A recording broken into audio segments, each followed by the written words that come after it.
jinsi ya kuwa na uso wa kuvutia, uso ambao hauna pimples, uso ambao hauna marks zile nyeusi, yani uso wa kuvutia.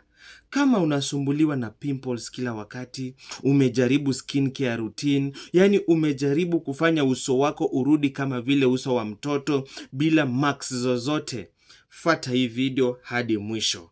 Na make sure kwanza unanifollow, una like hii video ndio tuweze kuendelea vizuri. Kitu ya kwanza, unahitaji mafuta ya Arimis. Hii usiwahi kosa kwa nyumba yako.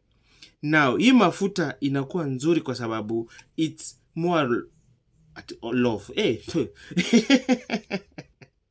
Hii mafuta ni nzuri kwa sababu inasaidia sasa zile vitu ambazo utakazofanya kufanya uso wako ukue very smooth.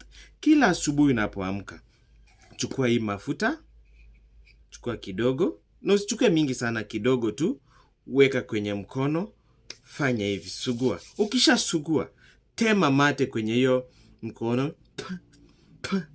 alafu tena usugue tena.